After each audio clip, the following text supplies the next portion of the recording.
계급장 떼고 붙으면 내가 내 주먹 한 방이나 버티겠나.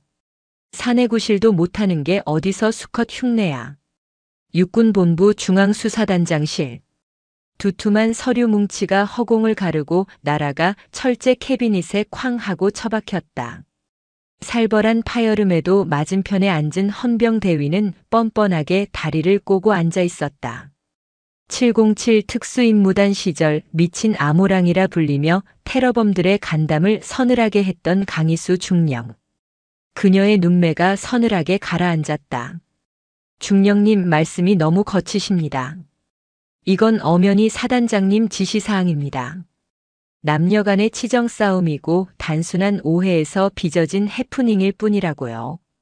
화천 칠성부대 헌병대에서 파견 나온 대위는 입꼬리를 비릿하게 말아 올리며 대꾸했다. 강희수의 눈썹이 꿈틀했다. 오해, 해프닝. 이서연 중위가 유서를 품고 면회실 창틀에 목을 매려다 발견된 사건을 두고 하는 말치고는 지나치게 가벼웠다. 단순 오해라고. 이서연 중위가 미쳐서 자기 목을 졸랐다는 소리로 들리는군. 강희수가 자리에서 일어나 천천히 대위에게 다가갔다. 또각또각. 군화 발소리가 심장 박동처럼 무겁게 단장실을 울렸다. 대위의 얼굴에서 여유가 조금씩 사라졌다. 그는 본능적으로 의자 뒤로 몸을 빼려 했지만 강희수의 손이 더 빨랐다. 퍽. 강희수의 손이 대위의 멱살을 움켜쥐고 그대로 책상 위로 끌어올렸다. 억 하는 소리와 함께 대위의 두 발이 허공에서 버둥거렸다. 내 귀에 도청장치라도 달린 줄 아나 보지. 사단장 아들이 싼 똥 치우려고 여기까지 기어와서 지저대면 내가 아 그렇습니까? 하고 꼬리라도 흔들 줄 알았나. 이거 놓으십시오. 이건 명백한 상관 모욕입니다. 감찰에 제소하겠습니다. 모욕? 좋지. 그럼 제대로 모욕해주지. 당장 꺼져. 내 수사에는 성역도 없고 봐주는 놈도 없어. 내 주인한테 가서 전해. 미친 아모랑이가 피 냄새를 맡았으니 목덜미 씻고 기다리라고. 강희수는 대위를 짐짝처럼 문 밖으로 집어 던졌다. 우당탕. 복도 바닥에 볼품없이 나뒹구는 대위를 보며 그녀는 구겨진 제복 소매를 툭툭 털어냈다. 복도를 지나던 행정병들이 기겁하며 길을 텄다. 단장님 괜찮으십니까? 조용히 문을 닫으며 들어온 것은 부관 김도진 소령이었다. 강희수의 오랜 부관이자 707 시절부터 생사고락을 함께한 믿음직한 후배. 하지만 오늘따라 그의 표정이 묘하게 어두웠다. 시선을 피하는 듯한 그 눈빛. 강희수는 책상 위에 명패를 손가락으로 톡톡 두드렸다. 도진아, 짐 싸라. 화천으로 간다. 화천 칠성부대 말씀이십니까? 사단장인 최무성 소장, 육사 선후배들 꽉 잡고 있는 실세 중의 실세입니다. 건드리면 육본 전체가 시끄러워질 겁니다. 게다가 이번 사건 위에서도 덮으려는 눈치입니다. 시끄러우라고 건드리는 거야. 조용히 덮으려는 놈들이 제일 싫어하는 게 소란이니까. 강희수는 서랍에서 낡은 은색 지포 라이터를 꺼내 만지작거렸다. 뚜껑을 열었다 닫을 때마다 캉캉 하는 금소금이 울렸다. 이서연이. 내가 소위 때 훈련시켰던 애야. 독한 년이었지. 발톱 빠진 줄도 모르고 천리행군 완주했던 애가 고작 오해 때문에 목을 매? 웃기지 마라 그래. 그녀의 눈빛이 차갑게 빛났다. 그것은 사냥감을 포착한 맹수의 눈, 바로 그 자체였다. 차량 대기시키겠습니다. 김도진이 짧게 경례를 하고 나갔다. 강희수는 창밖으로 보이는 계룡대의 평온한 풍경을 바라보았다. 저 평화로운 위장막 아래 얼마나 썩어 문드러진 살점들이 엉겨붙어 있을지. 그녀는 주먹을 꽉 쥐었다. 강원도 화천군 상서면 칠성부대 사단 사령부. 사방이 산으로 둘러싸인 화천의 밤은 일찍 찾아왔다. 사단장실의 공기는 무거웠다. 최고급 가죽 소파에 깊숙이 몸을 파묻은 최무성 소장은 찻잔을 만지작거리고 있었다. 맞은편에는 고개를 푹 숙인 아들 최민재 대위가 죄인처럼 앉아 있었다. 민재야. 최무성의 목소리는 나직했지만 그 안에 담긴 위압감은 상당했다. 네, 사단장님. 내가 너한테 쥐어준 게 계급장이냐 아니면 면죄부냐? 죄송합니다. 그 계집애가 그렇게 나올 줄은 몰랐습니다. 분명 술도 좀 들어갔고 분위기 좋았는데. 와장창. 최무성이 찻잔을 아들의 발치에 집어 던졌다. 파편이 튀고 뜨거운 차가 최민재의 군화 위로 쏟아졌다. 최민재가 비명을 삼키며 몸을 움츠렸다. 분위기라. 내가 강제로 주무르는데 분위기가 좋았을 리가 있나. 멍청한 놈. 놀 거면 뒤탈없게 놀라고 몇 번을 말했나. 내 진급 심사가 코앞이야. 별 3개가 눈앞에 있는데 내가 죄를 뿌려. 최무성은 혀를 찼다. 아들놈의 멍청함이 뼈에 사무치도록 짜증스러웠지만 하나뿐인 핏줄이었다. 이놈이 성범죄자로 낙인 찍히면 자신의 군 생활도 끝장이었다. 이서연 중위. 처리 확실하게 했겠지. 어둠 속에서 헌병대장이 걸어 나왔다. 아까 6본에서 강희수에게 쫓겨난 그 대위의 직속 상관이었다. 네, 사단장님. 현재 사단 의무대 격리실에 수용 중입니다. 외부 접촉은 일체 차단했습니다. 정신불안 증세를 이유로 의병 제대 심사에도 올릴 예정입니다. 입 하나 벙긋 못하게 약도 좀 썼습니다. 6본에서 냄새를 맡았다던데. 강희수 중령 말씀이십니까? 그 여자 독종으로 유명합니다만 증거도 없는 일에 함부로 덤비지는 못할 겁니다. 그리고 헌병대장이 말을 흐리며 최무성의 눈치를 살폈다. 최무성이 눈썹을 치켜떴다. 그리고 뭐. 김도진 소령 쪽에 줄을 대놨습니다. 최무성의 입가에 비로소 옅은 미소가 번졌다. 김도진이라. 강희수의 오른팔 아닌가? 동생 병원비 때문에 사채까지 썼더군요. 쥐구멍이 급한 놈입니다. 강희수 중령의 일거수일투족을 보고하라고 했습니다. 아마 조만간 좋은 소식이 있을 겁니다. 역시 자네야. 강희수라. 707 출신의 미친 암호랑이. 글쎄, 이빨 빠진 호랑이가 내 구역인 화천 골짜기에서 뭘 할 수 있을지 지켜보자고. 그는 창밖을 내다보았다.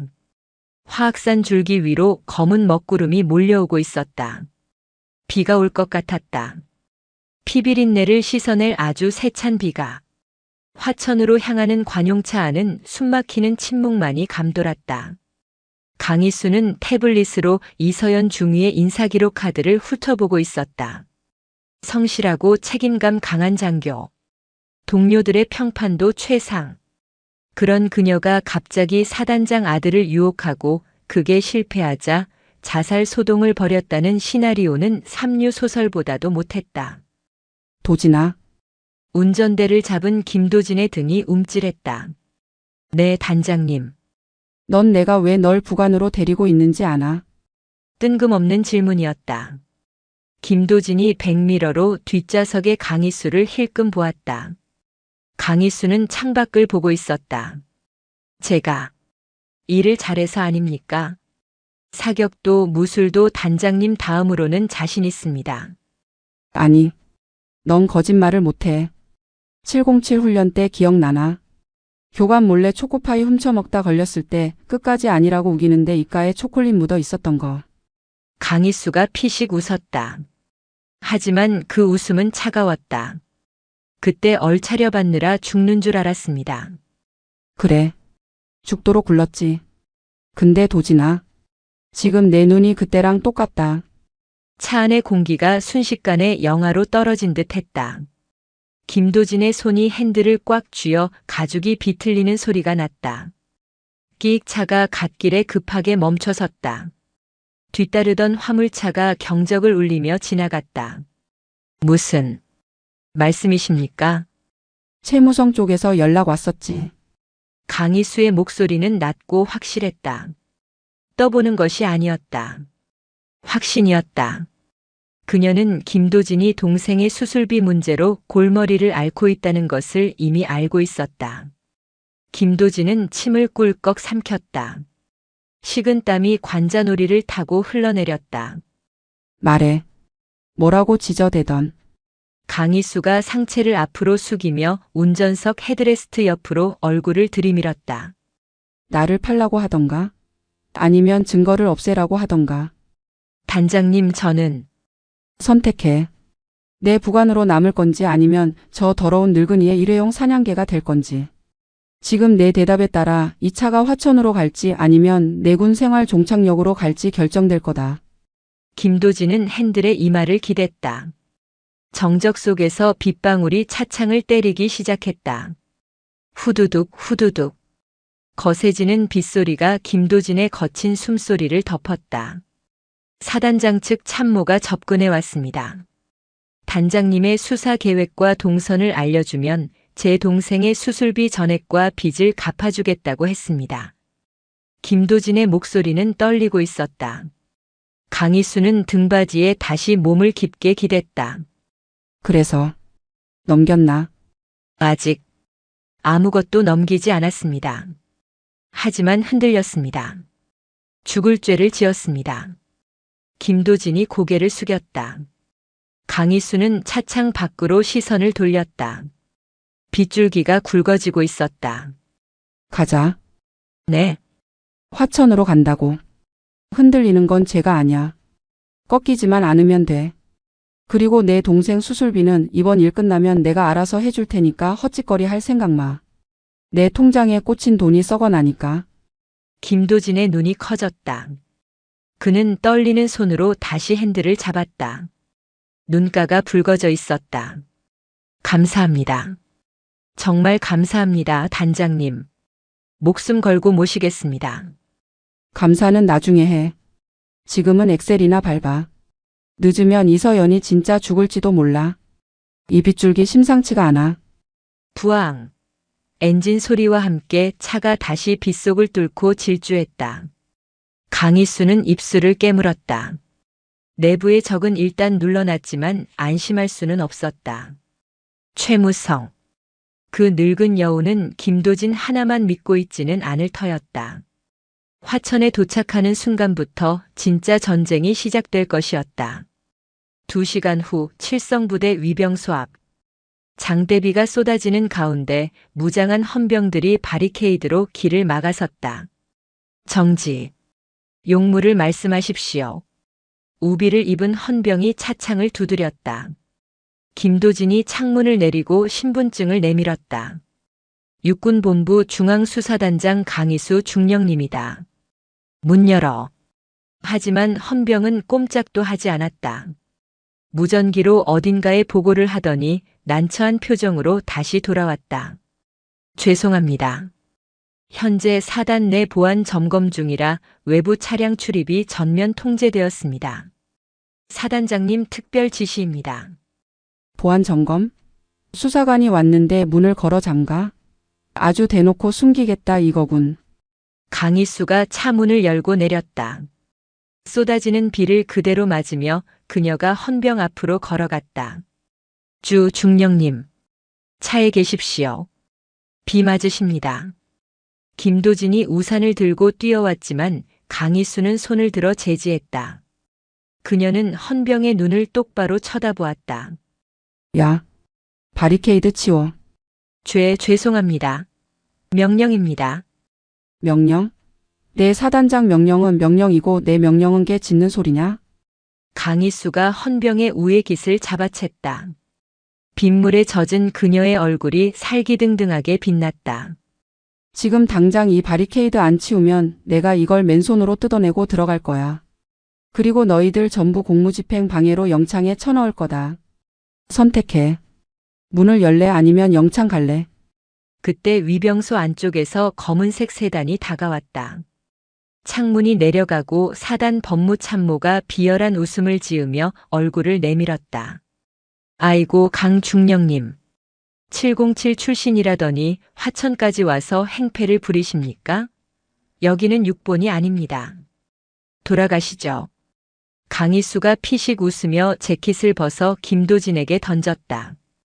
얇은 셔츠가 빗물에 젖어 몸에 달라붙었다. 그녀가 손목을 풀었다. 우두둑. 행패? 아니지. 지금부터 보여줄게 진짜 행패야. 강희수가 바리케이드를 향해 한 걸음을 내디뎠다. 7사단 위병소 앞 빗속의 혈투가 시작되려 하고 있었다. 빗줄기는 폭포수처럼 쏟아지고 있었다. 화천의 밤하늘이 번쩍이며 천둥 소리를 토해낼 때마다 위병소 앞의 아수라장이 섬광처럼 드러났다 사라졌다. 잡아! 팔 꺾어! 수색대원 넷이 동시에 강희수를 덮쳤다. 진흙탕 위에서 엉켜붙는 몸뚱이들. 보통 사람이라면 이미 제압당해 바닥에 얼굴을 처박고 있어야 할 상황이었다. 하지만 그 중심에 있는 건 707 특수임무단 범죄첩보 팀장 출신의 강희수였다. 귀찮게 굴지 말고 좀 비키라고. 강희수의 고함과 함께 그녀의 몸이 용수철처럼 튀어올랐다. 그녀는 자신의 팔을 잡은 병사의 힘을 역이용해 허공으로 몸을 띄웠고 회전하며 뻗은 다리가 뒤에서 달려들던 병사의 턱을 정확히 가격했다. 퍽! 둔탁한 타격음이 빗소리를 뚫고 울렸다. 병사 하나가 나가떨어지자 포위망에 균열이 생겼다. 강희수는 착지와 동시에 낮은 자세로 파고들어 정면에 있던 병사의 오금을 군화발로 걷어찼다. 중심을 잃은 병사가 앞으로 고꾸라지자 그녀는 망설임 없이 그의 등을 밟고 도약해 법무참모가 서 있는 지프차 보닛 위로 뛰어올랐다. 쿵. 보닛이 찌그러지며 차가 휘청거렸다. 법무참모의 눈이 공포로 질려 튀어나올 듯 커졌다. 비에 젖은 생쥐꼴이 된 강희수가 차 지붕 위에 쭈그리고 앉아 그를 내려다보고 있었다. 문 열어. 미쳤어. 너 지금 무슨 짓을 하는 줄 알아? 이건 반란이야. 즉결처분 감이라고. 법무참모가 뒷걸음질 치며 비명을 질렀다. 강희수는 대답 대신 보닛에서 뛰어내려 위병소 차단기 제어박스로 걸어갔다. 헌병 하나가 곤봉을 들고 막아서려 했지만 강희수의 살기 어린 눈빛 한 번에 얼어붙어 뒷걸음질 쳤다. 콰직! 강희수의 군화가 제어박스의 플라스틱 덮개를 박살냈다. 내부의 전선들이 드러나고 스파크가 튀었다. 그녀는 맨손으로 전선 뭉치를 잡아 뜯어버렸다. 끼익! 전원이 차단되면서 유압장치가 풀린 차단기가 힘없이 허공으로 올라갔다. 길이 열렸다. 도진아. 차대. 멍하니 그 광경을 지켜보던 김도진이 정신을 차리고 엑셀을 밟았다. 관용차가 흙탕물을 튀기며 강희수 옆에 멈춰 섰다. 강희수는 뒷좌석에 올라타며 숨을 몰아쉬었다. 젖은 머리카락에서 물이 뚝뚝 떨어져 가죽 시트를 적셨다. 의무대로 밟아. 이서연이 거기 있어. 단장님, 정말 괜찮으시겠습니까? 일이 너무 커졌습니다. 김도진의 목소리는 떨리고 있었다. 백미러로 보이는 위병소는 쓰러진 병사들과 부서진 기물들로 난장판이었다. 이건 단순한 수사가 아니었다. 전쟁 선포였다. 커지라고 한 짓이야. 조용히 넘어가면 저놈들은 이서연을 쥐도 새도 모르게 묻어버릴 놈들이야. 시끄러워야 해. 세상이 다 알 정도로 시끄러워야 저놈들이 함부로 못 움직여. 강희수는 젖은 소매를 걷어올리며 창밖을 노려보았다. 어둠 속에 잠긴 사단 영내가 거대한 괴물의 아가리처럼 보였다. 사단 의무대 격리병동. 일반 병실과는 떨어진 구석진 건물. 창문에는 쇠창살이 쳐져 있었고 입구에는 사복을 입은 건장한 사내 둘이 지키고 있었다. 헌병이 아니었다. 냄새가 났다. 민간 군사기업 혹은 용역 깡패의 냄새가. 끽. 차가 격리병동 입구에 급정거했다. 강희수는 차가 완전히 멈추기도 전에 문을 박차고 나갔다. 뭐야? 여기 통제구역이야. 꺼져. 사복 사내 중 하나가 껌을 씹으며 다가왔다. 강희수는 대꾸할 가치도 없다는 듯 걸음을 멈추지 않았다. 사내가 그녀의 어깨를 밀치려 손을 뻗는 순간 강희수의 손이 사내의 손목을 낚아챘다. 우두둑. 아! 뼈가 어긋나는 소리와 함께 사내가 비명을 지르며 무릎을 꿇었다. 강희수는 사내의 팔을 꺾은 채 그대로 입구 유리문으로 밀어붙였다. 와장창. 유리가 깨지며 문이 열렸다. 길 막지 마. 더 부러지기 싫으면. 나머지 한 사내가 품 안에서 3단봉을 꺼내려다 김도진이 겨눈 테이저건을 보고 동작을 멈췄다. 김도진의 눈빛도 이제는 제법 매서워져 있었다. 지켜. 아무도 못 들어오게. 강희수는 김도진에게 뒤를 맡기고 복도로 뛰어들어갔다. 소독약 냄새가 진동하는 복도 끝, 특수 격리실이라는 팻말이 붙은 문이 보였다. 문은 잠겨 있었지만 강희수에게는 문제가 되지 않았다. 소화기를 집어든 그녀는 망설임 없이 문고리를 내리찍었다. 쾅, 쾅. 3번의 타격 끝에 문고리가 떨어져 나갔다. 강희수는 어깨로 문을 밀고 들어갔다. 누구십니까? 안에는 군의관 가운을 입은 남자가 주사기를 든 채 떨고 있었다. 그리고 침대 위에는 이서연 중위가 누워 있었다. 강희수의 심장이 덜컥 내려앉았다. 이서연의 양팔과 다리는 침대의 끈으로 결박되어 있었다. 초점 없는 눈은 천장을 향해 멍하니 열려 있었고 입가에는 허여멀건 거품이 말라붙어 있었다. 명백한 약물 과다 투여 반응이었다. 이 개자식들이. 강희수가 군의관에게 달려들었다. 군의관은 비명을 지르며 구석으로 도망쳤지만 독이 오른 호랑이를 피할 수는 없었다. 강희수는 군의관의 멱살을 잡고 벽으로 밀어붙였다. 뭐 투여했어? 당장 불어. 뭘 주사했냐고. 진정제입니다. 환자가 자해를 시도해서 어쩔 수 없이. 자해? 저게 자해를 막으려고 묶어놓은 꼴이야? 사지 멀쩡한 애를 식물인간으로 만들어놔? 강희수는 군의관의 손에 들린 주사기를 빼앗아 바닥에 내동댕이 쳤다. 그리고는 침대로 달려가 이서연의 결박을 풀기 시작했다. 서연아. 서연아 나야. 강중령이야. 언니 왔어. 정신 차려. 이서연의 고개가 힘없이 옆으로 돌아갔다. 그녀의 입술이 달싹거렸다. 네. 대위님. 잘. 못. 했어요. 살려. 주세요. 그것은 살려달라는 애원이 아니었다. 철저하게 학습된 공포였다. 강희수의 눈에서 뜨거운 것이 울컥 치솟았다. 4년 전 임관식에서 가장 씩씩하게 경례를 붙이던 그 당찬 후배는 온데간데 없었다. 누가 그랬어? 최민재 그 새끼가 그랬니? 응? 아니야. 아니야. 내가 꼬리쳤어. 내가 더러운 년이야. 이서연이 발작적으로 몸을 떨며 중얼거렸다. 강희수는 이서연을 와락 끌어안았다. 앙상하게 마른 등이 느껴졌다. 분노가 머리끝까지 치밀어 시야가 붉게 물들었다. 이건 범죄가 아니었다. 이건 살인이었다. 영혼을 죽이는 살인. 그때 복도에서 군화 발소리가 요란하게 들려왔다. 수십 명은 좋게 될 듯한 발소리였다. 포위해. 창문이랑 비상구 전부 막아. 강희수는 이서연을 침대에 눕히고 이불을 덮어주었다. 그리고 천천히 몸을 일으켰다. 그녀의 눈빛에서 슬픔이 사라지고 지독한 살기가 들어찼다. 도진아. 문 잠가. 단장님 이미 늦었습니다. 헌병대가 건물을 에워쌌습니다. 무전기를 든 김도진이 병실로 뛰어들어왔다. 그의 얼굴은 사색이 되어 있었다. 곧이어 병실 문 밖으로 무장한 헌병들이 들이닥쳤다. 총구는 없었지만 그들의 손에는 진압봉과 방패가 들려 있었다. 그리고 그들 뒤로 느긋한 걸음걸이의 남자가 나타났다. 계급장은 별 2개. 소장. 7사단장 최무성이었다. 이게 무슨 추태인가 강중령.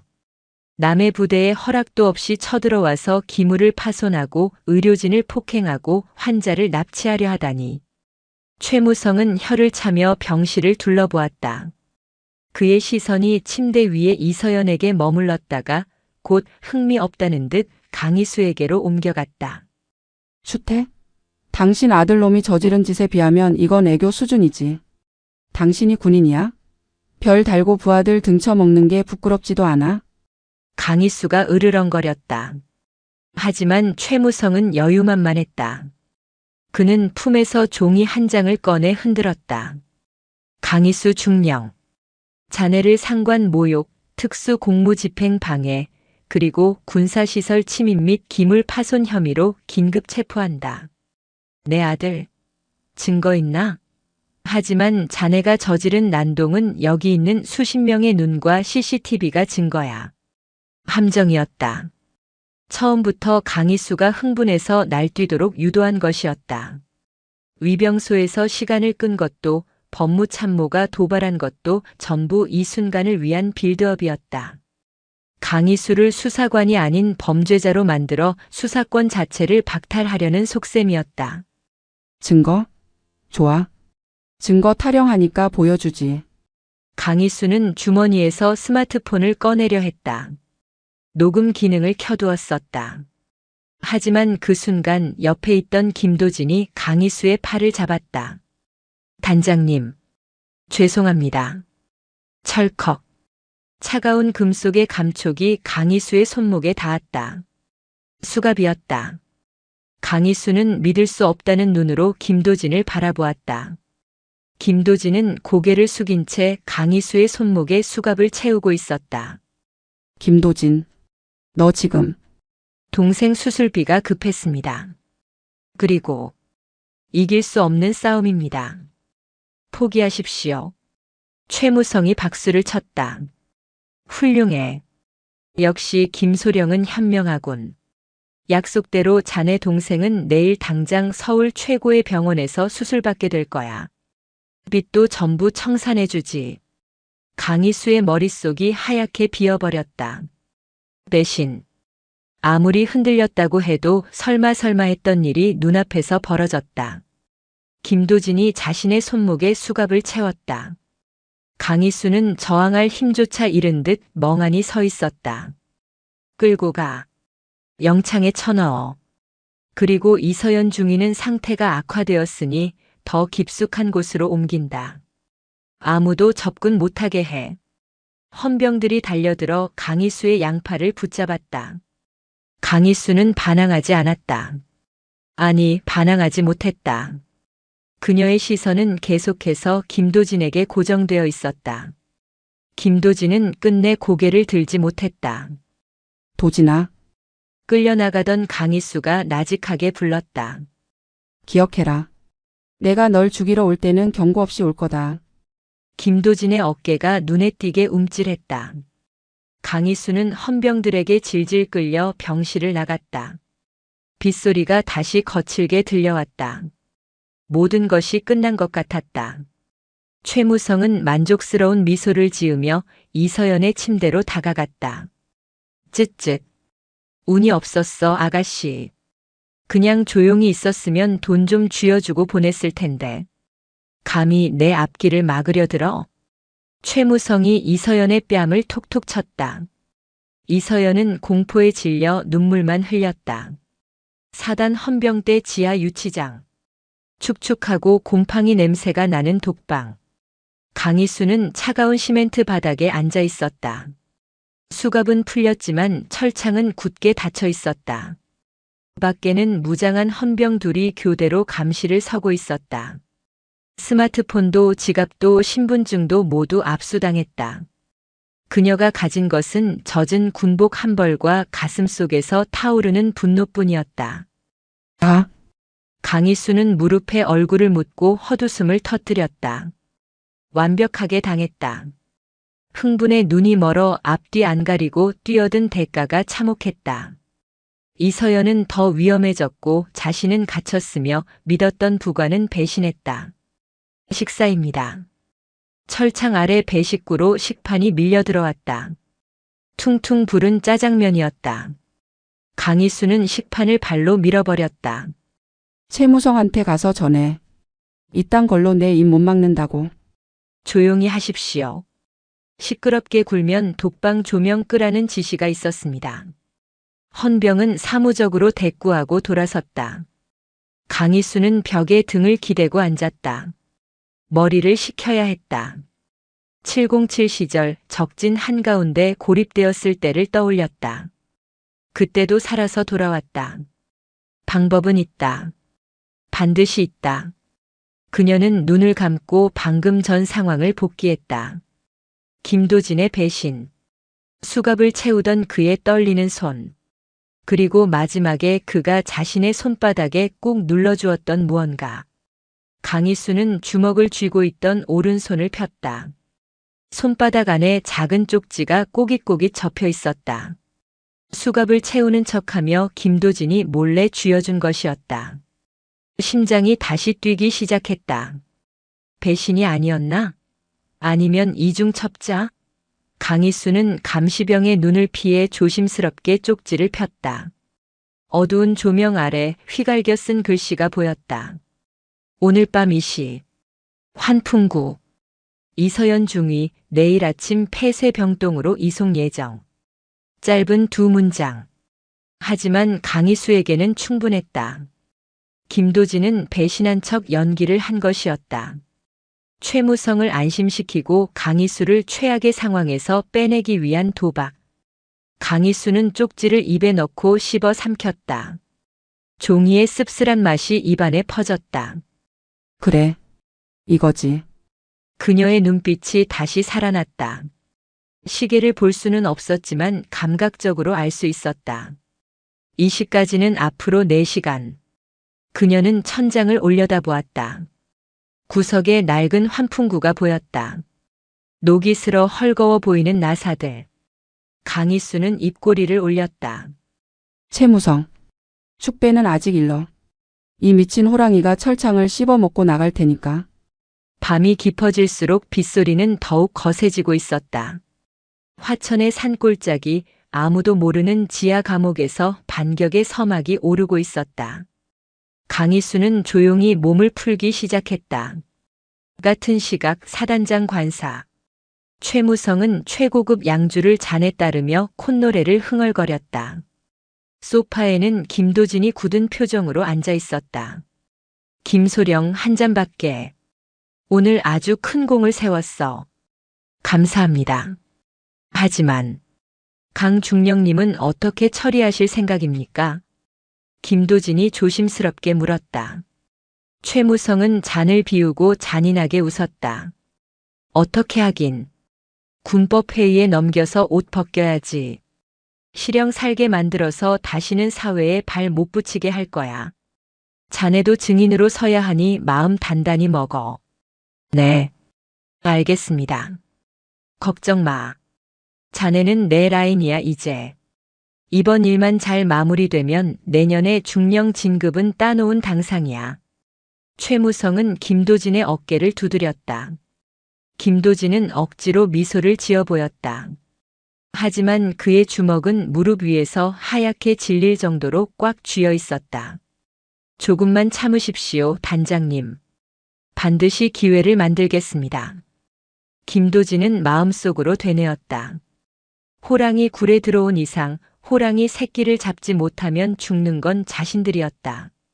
밖에서는 천둥이 쳤다. 번쩍이는 섬광이 관사의 창문을 하얗게 비췄다. 마치 앞으로 벌어질 피해 복수를 예고하듯이. 새벽 1시 55분. 사단 헌병대 지하 유치장은 죽은 듯 고요했다.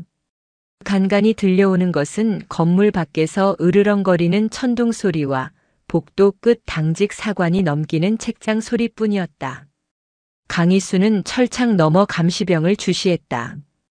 병사는 꾸벅꾸벅 졸고 있었다. 폭우가 쏟아지는 밤 습도와 피로가 겹쳐 정신을 놓기 딱 좋은 시간이었다. 강희수는 입안에 숨겨두었던 얇은 쇠조각을 꺼냈다. 식판을 발로 찰 때 몰래 젓가락 끝을 부러뜨려 숨겨둔 것이었다. 시작해볼까? 그녀는 소리 없이 침상 위로 올라갔다. 천장 구석에 위치한 환풍구. 녹슨 나사 4개가 그녀와 자유 사이를 가로막고 있었다. 강희수는 쇠조각을 나사홈에 끼웠다. 끼익. 미세한 금소금이 들리자 그녀는 멈췄다. 천둥이 치기를 기다렸다. 콰르릉. 천둥 소리와 동시에 강희수의 손이 번개처럼 움직였다. 나사 하나가 풀렸다. 같은 방식으로 2개, 3개. 마지막 나사가 풀리는 순간 그녀는 떨어지는 환풍구 덮개를 한 손으로 받아냈다. 먼지가 훅 끼쳐왔지만 기침조차 참았다. 그녀는 고양이처럼 유연하게 환풍구 안으로 몸을 밀어넣었다. 좁고 어두운 통로.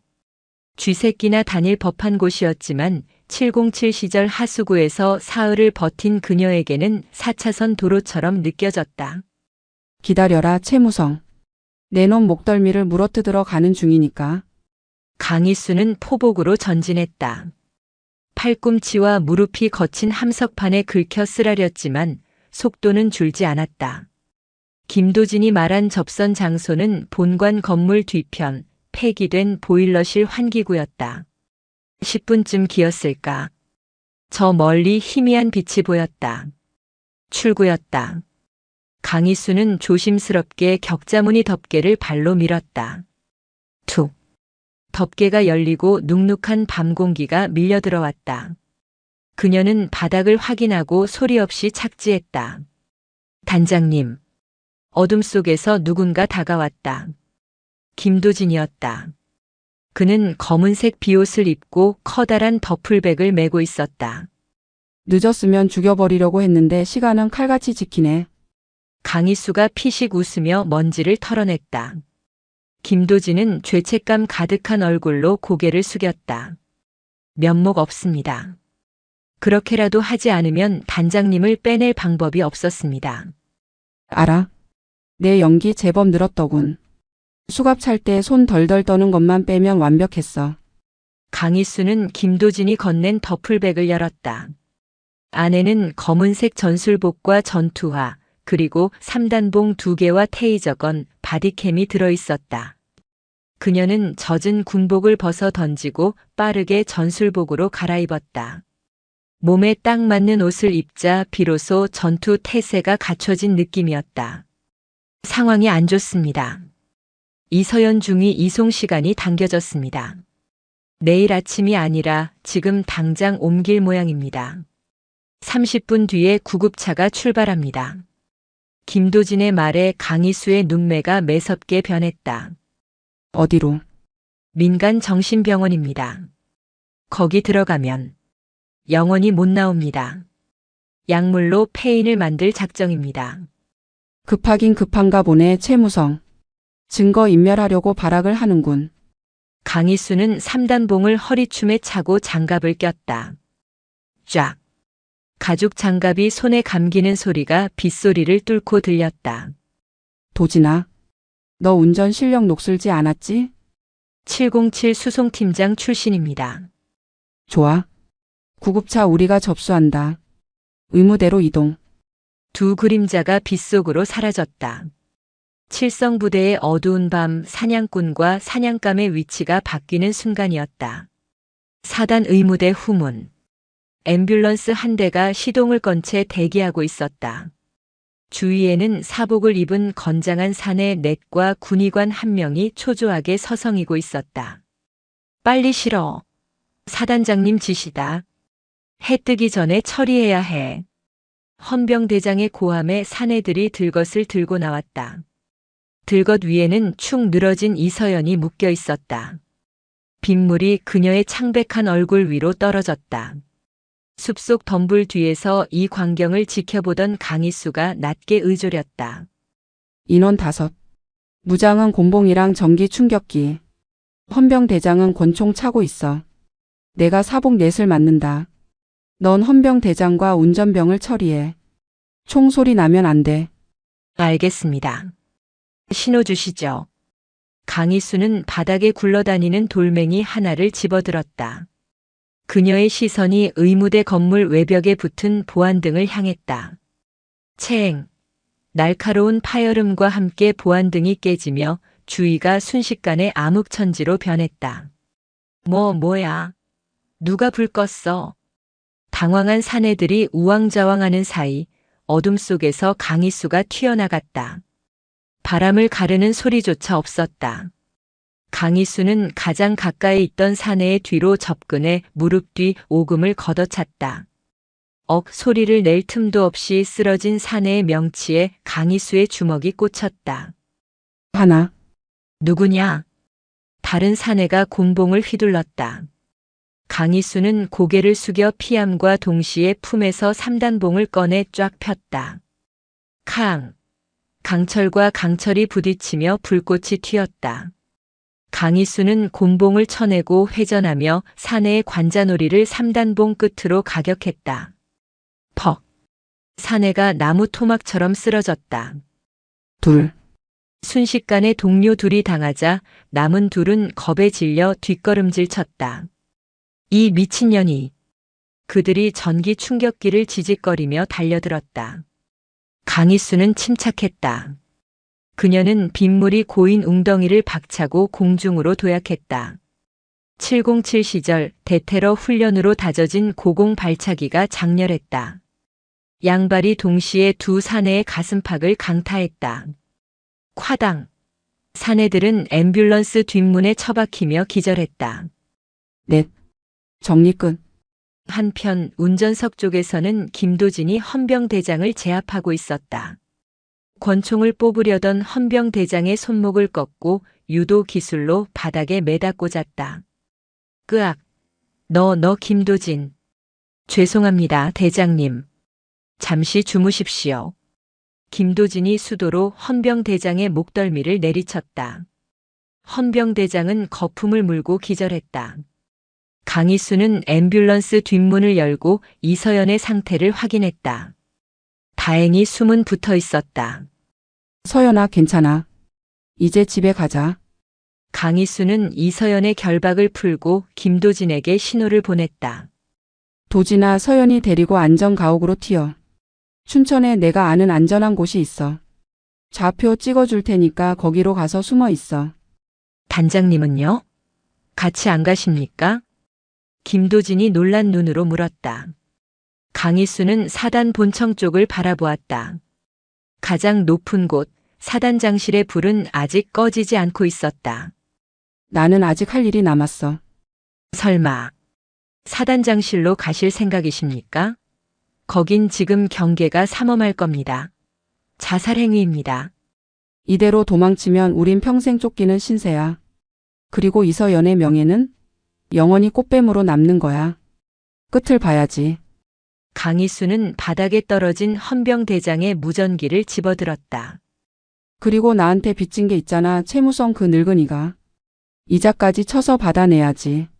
하지만 서연이 잘못되면 너 나한테 죽어. 이건 명령이다. 강희수의 단호한 목소리에 김도진은 입술을 깨물었다. 알겠습니다. 서연 중위는 목숨 걸고 지키겠습니다. 무사히 돌아오십시오, 단장님. 김도진이 이서연을 태운 앰뷸런스를 몰고 어둠 속으로 사라졌다. 홀로 남은 강희수는 빗물을 닦아내며 사단 본청을 올려다보았다. 번쩍.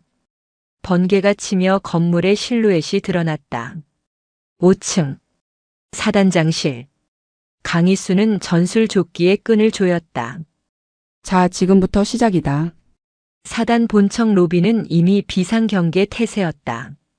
강희수의 탈출 소식이 전해진 모양이었다. 중무장한 수색대원들이 입구를 겹겹이 에워싸고 있었다. 정면 돌파는 불가능했다. 하지만 강희수는 정문으로 들어갈 생각이 없었다. 그녀는 건물 측면 배수관이 있는 쪽으로 이동했다. 미끄러운 외벽이었지만 배수관과 창틀을 이용하면 5층까지 올라갈 수 있었다. 그녀는 장갑에 송진 가루를 묻혔다. 그리고 망설임 없이 벽을 타기 시작했다. 빗줄기가 얼굴을 때리고 바람이 몸을 흔들었지만 그녀는 거미처럼 벽에 붙어 한층 올라갔다. 3층, 4층. 근육이 비명을 질렀지만 멈추지 않았다. 마침내 5층 사단장실 창문 아래 도착했다. 안에서는 불빛이 새어나오고 있었다. 강희수는 난간을 잡고 숨을 골랐다. 안에서 최무성의 목소리가 들렸다. 뭐? 놓쳐? 이 밥통 같은 새끼들이. 당장 전 병력 풀어서 잡아. 산을 뒤져서라도 찾아내. 전화기에 대고 고래고래 소리를 지르는 최무성의 그림자가 커튼에 비쳤다. 강희수는 허리춤에서 윈도우 브레이커를 꺼냈다. 그리고 로프를 난간에 단단히 고정했다. 똑똑. 룸서비스 왔습니다. 그녀는 난간을 박차고 허공으로 몸을 날렸다. 와장창. 거대한 유리창이 박살나며 파편이 사방으로 튀었다. 폭풍우와 함께 검은 그림자가 사단장실 안으로 들이닥쳤다. 유리 파편이 비처럼 쏟아지는 가운데 강희수가 사단장실 바닥에 착지했다. 구르며 충격을 흡수한 그녀가 벌떡 일어섰다. 누구냐? 수화기를 들고 있던 최무성이 소스라치게 놀라 뒤로 넘어질 뻔했다. 그의 눈앞에 서 있는 것은 사람이 아니었다. 흠뻑 젖은 검은 전술복, 피와 흙탕물로 얼룩진 얼굴, 그리고 형형하게 빛나는 눈동자. 그것은 지옥에서 기어올라온 악귀였다. 놀랐나? 계급장 떼고 붙자고 했잖아. 그래서 왔어. 강희수가 뚜벅뚜벅 걸어갔다. 유리 조각이 군화 발밑에서 으적으적 부서지는 소리가 났다. 경비병. 어디 있어? 당장 들어와. 최무성이 책상 위에 비상벨을 미친 듯이 눌렀다. 하지만 반응이 없었다. 강희수가 들어오기 전 외벽 배전반의 통신 케이블을 끊어버린 덕분이었다. 소용없어. 지금 이 방은 세상이랑 단절됐거든. 너랑 나 단둘뿐이야. 최무성은 허겁지겁 서랍을 열어 권총을 꺼내려 했다. 하지만 강희수가 더 빨랐다. 그녀가 집어 던진 3단봉이 최무성의 손등을 정확히 가격했다. 악! 권총이 바닥으로 떨어졌다. 강희수는 책상을 뛰어넘어 최무성의 멱살을 잡았다. 억센 힘에 최무성이 붕 떠올랐다. 우리 서연이한테 약 먹이라고 시킨 게 너냐? 이건 하극상이야. 군법 회의감이라고. 날 죽이면 너도 무사하지 못해. 최무성이 발버둥 치며 소리쳤다. 군법? 웃기지 마. 내가 군법을 논할 자격이 있어? 넌 그냥 제복 입은 양아치야. 강희수는 최무성을 들어올려 벽에 걸린 대형 작전 지도로 집어 던졌다. 쿵. 액자가 박살나며 최무성이 바닥으로 굴러떨어졌다. 일어나. 아직 시작도 안 했어. 강희수는 바닥에 떨어진 사단장 지휘봉을 집어들었다. 화려한 자개로 장식된 지휘봉. 권위의 상징이었다. 이걸로 애들 조인트 까고 다녔다며? 내 아들놈 뒤치다꺼리 안 한다고. 딱. 강희수가 지휘봉으로 최무성의 정강이를 후려쳤다. 뼈가 울리는 고통에 최무성이 비명을 질렀다. 아, 살려줘. 제발. 아파? 서연이는 이것보다 100배는 더 아팠어. 몸이 아니라 마음이 난도질당했으니까. 강희수는 지휘봉을 양손으로 잡고 무릎으로 꺾어버렸다. 우지끈. 두 동강난 지휘봉을 바닥에 버린 그녀는 최무성의 머리채를 잡고 강제로 일으켜 세웠다. 말해. 내 입으로 불어. 이서연 성추행 내 아들놈이 한 짓이고 넌 그거 덮으려고 조작했다고. 증거 있어? 내가 아니라고 하면 그만이야. 끝까지 발뺌하는 최무성. 강희수는 주머니에서 펜처럼 생긴 소형 녹음기를 꺼냈다. 그리고 최무성의 눈앞에 흔들었다. 이거 보여? 지금 돌아가고 있어. 그리고 내 가슴에 달린 이 바디캠 실시간으로 클라우드에 전송 중이야. 내가 여기서 개소리하는 거 이미 내 동료들이 다 듣고 있다고. 사실 클라우드 전송은 거짓말이었다. 하지만 공포에 질린 최무성의 판단력은 이미 마비되어 있었다. 뭐라고? 선택해. 여기서 나한테 맞아 죽고 뉴스에 시체로 나올래? 아니면 자백하고 간방 가서 콩밥 먹을래? 난 전자가 더 마음에 드는데. 강희수가 주먹을 들어 올렸다. 707 시절 살인 병기라 불리던 그 주먹이었다. 최무성은 본능적으로 느꼈다. 저 주먹에 맞으면 죽는다. 말할게. 내가 했어. 민재 그놈이 사고 쳤다고 해서 내가 헌병대장이랑 짜고 덮었어. 이서연이 미친 거라고 조작하라고 내가 시켰어. 됐냐? 최무성이 울부짖으며 털어놓았다. 강희수의 입가에 차가운 미소가 번졌다. 빙고. 목소리 아주 잘 들어갔네. 그때 쾅 하고 사단장실 문이 부서져라 열렸다. 중무장한 수색대원들이 총구를 겨누며 들이닥쳤다. 움직이지 마. 사격 개시. 쏘지 마. 야, 이 새끼들아, 쏘지 마. 나 여기 있어. 최무성이 강희수를 방패막이 삼으려 했지만 강희수는 이미 그를 바닥에 내팽개치고 손을 들었다. 진정들 해. 볼일 다 봤으니까. 강희수 중령. 당장 무장 해제하고 투항해라. 수색대장의 고함에 강희수는 싱긋 웃으며 바디캠을 가리켰다. 이거 보이나? 방금 너희 사단장님이 아주 감동적인 자백을 하셨거든. 이거 지우고 싶으면 나를 쏘든가. 대신 이게 세상에 공개되면 너희들도 전부 공범 되는 거야. 잘 생각해. 수색대원들이 멈칫했다. 최무성이 바닥을 기어가며 소리쳤다. 저거 뺏으라고. 쏴버려. 하지만 수색대장은 방아쇠를 당기지 못했다. 이미 상황이 묘하게 돌아가고 있었다. 강희수의 당당한 태도 그리고 공포에 질려 추태를 부리는 사단장의 모습. 군인으로서의 본능이 이 상황의 진실을 감지하고 있었다. 그때 깨진 창문 너머로 헬기 소리가 들려왔다. 두두두두. 사단장실 안으로 강력한 서치라이트 불빛이 쏟아져 들어왔다. 타이밍 한번 기가 막히네. 강희수가 창밖을 보며 웃었다. 헬기에는 육군본부 헌병 마크가 선명했다. 계룡대에서 급파된 중앙수사단 본대 병력이었다. 강희수가 미리 심어둔 믿을 수 있는 후배가 강희수의 SOS 신호를 받고 출동한 것이었다. 육군본부 중앙수사단이다.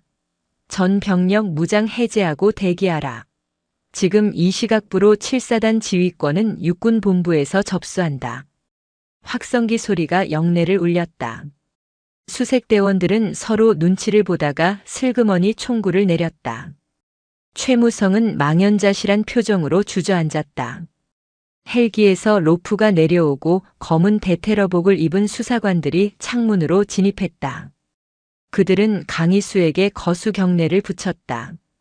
단장님, 늦어서 죄송합니다. 아니야. 딱 맞춰 왔어. 청소할 시간이다. 강희수는 멍하니 앉아있는 최무성에게 다가갔다. 그리고 주머니에서 수갑을 꺼냈다. 아까 김도진이 자신에게 채웠던 바로 그 수갑이었다. 철컥. 최무성 소장. 당신을 직권남용 허위공문서 작성 성폭력 범죄 은폐 및 교사 혐의로 체포한다. 변호사는 선임하든 말든 알아서 해. 어차피 넌 끝났으니까. 최무성은 고개를 떨구었다. 그의 손목에 채워진 은색 수갑이 서치라이트 빛을 받아 차갑게 빛났다. 강희수는 깨진 창가로 다가갔다. 비는 어느새 그쳐 있었고 동쪽 하늘에서 희미하게 여명이 밝아오고 있었다. 폭풍우가 지나간 화천의 산새가 서서히 모습을 드러냈다. 도진아 서연아. 끝났다. 그녀는 깊은 숨을 들이마셨다. 비냄새 섞인 새벽 공기가 폐부 깊숙이 들어왔다. 그것은 승리의 냄새였고 정의의 냄새였다. 미친 호랑이의 사냥이 완벽하게 끝나는 순간이었다. 화천의 새벽 안개가 자욱하게 깔린 7사단 사령부 연병장. 밤새 내린 비는 그쳤지만 바닥은 여전히 진흙탕이었다. 그 진흙탕 위로 포승줄에 묶인 최무성 소장이 끌려 나오고 있었다. 그의 어깨에 달려있던 찬란한 별 2개는 진흙이 묻어 볼품없이 더럽혀져 있었다. 하지만 그의 눈빛은 여전히 죽지 않았다. 이거 내가 누군지 알아? 육사 동기회장이 누구인지 아냐고. 감히 나한테 수갑을 채워? 너희들 전부 옷 벗길 거야. 최무성은 호송차에 타기를 거부하며 발버둥 쳤다. 육군본부 수사관들이 난처한 듯 땀을 흘렸다. 그때 멀리서 캔커피 하나가 날아와 최무성의 이마에 정확히 명중했다. 퍽! 최무성이 비명을 지르며 고개를 들었다. 본청 현관 계단에 강희수가 걸터 앉아 있었다. 젖은 머리를 대충 털어넘긴 그녀는 아직도 피 묻은 전술복 차림이었다. 시끄러워서 커피를 마실 수가 없네. 야, 똥별. 목청 좋은 거 보니 아직 덜 맞았나 봐. 강희수. 내년이 내 앞길을 막고 무사할 것 같으냐. 내 변호인단이 도착하면 이따위 강압수사는 전부 무효야. 내가 당한 폭행, 협박 전부 고소할 거다. 그러시든가. 근데 그거 아나? 뱀이 아무리 혀를 날름거려봤자 독리가 빠지면 그냥 지렁이야. 넌 이제 지렁이고. 강희수는 손가락으로 호송차를 가리켰다. 태워. 짐짝 씻는데 예우가 무슨 필요야. 수사관들이 강희수의 기세에 힘을 얻어 최무성을 강제로 차 안에 밀어넣었다. 쿵 하고 문이 닫히자 비로소 연병장의 고요가 찾아왔다. 강희수는 자리에서 일어나 기지개를 켰다. 온몸의 근육이 비명을 질렀지만 쉴 틈이 없었다. 진짜 싸움은 이제부터였다. 법리 다툼, 증거 싸움. 놈들은 돈과 인맥을 총동원해 빠져나가려 할 것이다. 그때 주머니 속에 대포폰이 진동했다. 김도진이었다. 단장님, 서현중위 춘천 안전가옥에 무사히 도착했습니다. 안정을 취하고 있지만 심리 상태가 매우 불안합니다. 고생했다. 놈들 추격은 없었나? 네. 단장님이 본청을 뒤집어 놓으신 덕분에 시선이 전부 그쪽으로 쏠렸습니다. 하지만 김도진이 말을 흐렸다. 뭔데? 최민재 대위가 안 보입니다. 사단장 관사에도 BOQ에도 없습니다. 아까 사단장이 체포될 때도 코빼기도 비치지 않았습니다. 강희수의 눈매가 날카로워졌다. 아비가 잡혀가는데 아들놈이 안 보인다? 도망친 것이다. 아니면 더 끔찍한 짓을 꾸미고 있거나. 쥐새끼가 구멍을 찾아 들어갔군. 도진아, 너 707 시절에 통신감청 특기였지? 녹슬지 않았습니다. 최민재 휴대폰 위치 추적해. 꺼져 있을 확률이 높지만 마지막 신호 잡히는 기지국이라도 찾아내. 그리고 놈의 카드 내역 하이패스 기록 전부 뒤져. 이 새끼 분명히 해외로 뜨려고 할 거야. 알겠습니다. 바로 착수하겠습니다. 전화를 끄는 강희수는 헬기장으로 향했다. 서울로 복귀해야 했다. 육군본부 법무실과 검찰단이 벌써 시끄러웠다. 최무성의 라인들이 구명운동을 시작했다는 첩보가 들어오고 있었다. 같은 시각 서울 서초구의 한 고급 로펌 사무실. 육군 법무감 출신의 전관 변호사 박태수는 텔레비전 뉴스 속보를 보며 혀를 찼다. 화면에는 현직 사단장, 성범죄 은폐 및 직권 남용 혐의로 긴급 체포라는 자막이 흐르고 있었다. 쯧쯧. 최 소장 이 양반 일을 거칠게 처리하더니 결국 탈이 났구만. 박태수는 넥타이를 고쳐 매며 인터폰을 눌렀다. 나다. 7사단건 TF팀 꾸려. 강압수사, 불법 체포, 증거 위조. 이 3가지 프레임으로 간다. 강희수 중령, 그 여자 과거 전력 좀 캐보고. 707 시절 과잉 진압으로 징계받은 거 있지? 그거 부풀려서 언론에 흘려.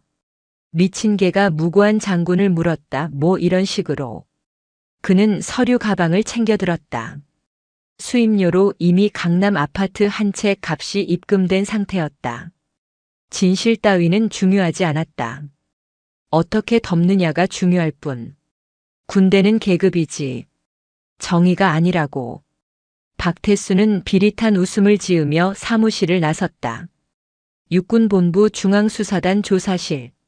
서울로 압송된 최무성은 묵비권을 행사하고 있었다. 그는 팔짱을 낀 채 여유롭게 웃고 있었다. 잠시 후 조사실 문이 열리고 박태수 변호사가 들어왔다. 고생 많으십니다, 장군님. 받기 좀 소란스럽죠? 금방 정리해 드리겠습니다. 오, 박 변호사. 이제야 숨통이 좀 트이는군.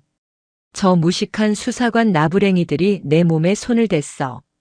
이거 진단서 끊어놨지? 물론입니다. 전치사주. 갈비뼈에 실금이라도 갔으면 좋았을 텐데 타박상 정도라 좀 아쉽네요. 그래도 강희수 중령을 폭행치상으로 역고소하기엔 충분합니다. 그때 매직미러 너머에서 이 광경을 지켜보던 강희수가 문을 박차고 들어왔다. 여기가 동창회장인 줄 아나? 아주 화기애애하네. 강희수는 의자를 끌어다가 박태수의 코앞에 놓고 앉았다. 강희수 중령님 되시죠? 초면에 실례지만 피의자 접견 중에는 자리를 비켜주시는 게. 피의자? 아니지. 현행범이지. 그리고 당신 박태수 변호사. 육군 법무관 출신. 군납 비리 사건 때 증거 불충분으로 무죄 받아낸 선수. 강희수는 박태수의 이력을 줄줄 펐다. 박태수의 표정이 살짝 굳었다.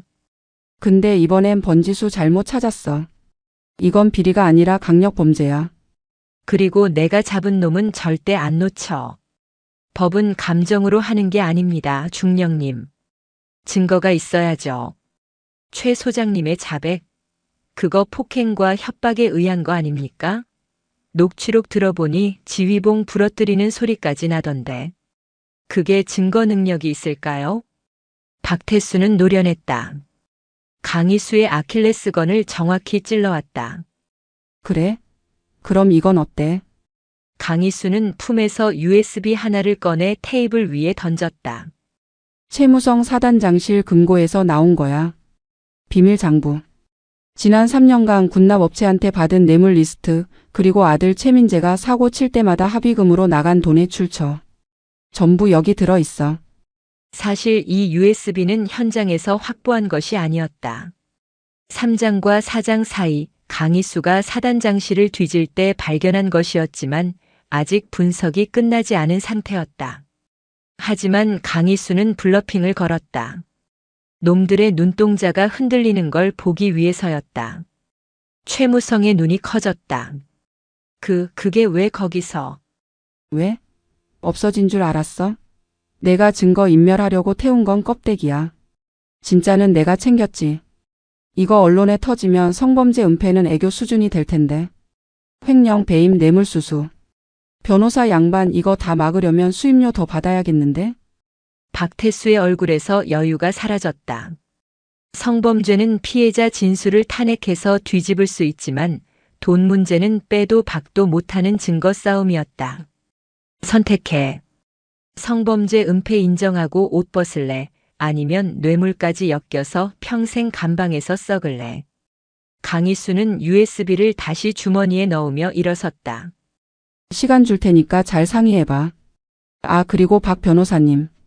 나가실 때 조심하세요. 길이 미끄러워서 자빠지면 전치 사주는 나오겠던데. 강희수는 쾅소리 나게 문을 닫고 나갔다. 복도에 나오자마자 그녀는 긴 한숨을 내쉬었다. 식은땀이 흘렀다.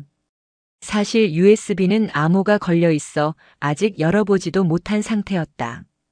놈들이 눈치채기 전에 암호를 풀어야 했다. 그때 김도진에게서 문자가 왔다. 최민재 위치 파악 완료. 인천항. 미랑 브로커와 접촉 중. 강희수의 눈이 번뜩였다. 인천. 대한민국을 뜨려는 쥐새끼를 잡을 마지막 기회였다. 기다려라. 뱀 대가리 자르기 전에 꼬리부터 밟아줄 테니까. 인천항 제2국제여객터미널 인근의 낡은 컨테이너 야적장. 해풍에 섞인 비릿한 짠내와 기름 냄새가 진동했다. 어둠이 짙게 깔린 야적장 구석, 컨테이너 사무실 불빛이 희미하게 새어나오고 있었다. 사무실 안 최민재 대위는 초조하게 손톱을 물어뜯고 있었다. 사복으로 갈아입었지만 짧은 머리와 검게 탄 피부는 영락없는 군인이었다. 배는 언제 오는 거야? 돈 줬잖아. 아따, 거 양반 성격 급하네. 해경 단속이 심해서 타이밍 보고 있으니까 좀 앉아 계셔. 문신이 가득한 팔을 드러낸 브로커가 컵라면을 후루룩거리며 대꾸했다. 최민재는 미칠 지경이었다. 아버지가 체포되는 걸 보고 기겁해서 도망쳐 나왔다. 강희수라는 여자가 자신을 찾고 있다는 소식에 오금이 저렸다. 걸리면 죽는다. 그 여자는 진짜다. 최민재는 가방을 끌어안았다. 가방 안에는 현금 5천만 원과 외장 하드가 들어있었다. 외장 하드. 그의 모든 컬렉션이 들어있는 판도라의 상자였다. 이서연뿐만 아니라 그동안 그가 건드렸던 수많은 여군의 불법 촬영물이 저장되어 있었다. 이걸 가지고 나가서 해외 서버에 올리면 그걸로 평생 먹고 살 수 있을 거라 생각하는 추악한 망상에 빠져 있었다. 그때 밖에서 둔탁한 소리가 들렸다. 쿵. 뭐야? 브로커가 젓가락을 내려놓고 일어섰다. 야, 막내야. 밖에 누구 왔냐? 대답이 없었다.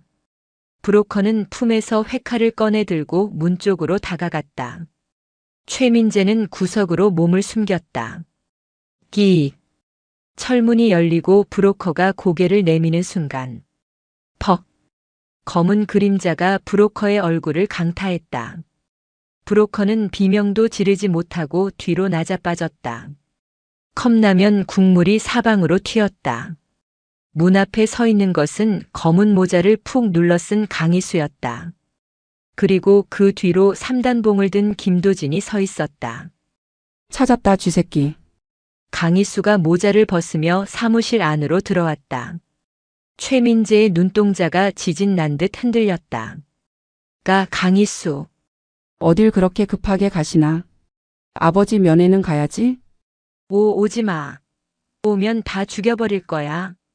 최민재는 주머니에서 잭나이프를 꺼내 허공에 휘둘렀다. 훈련받은 장교라고는 믿기지 않을 만큼 엉성한 폼이었다. 칼? 귀엽네. 군인이 총 놔두고 칼장난이라니.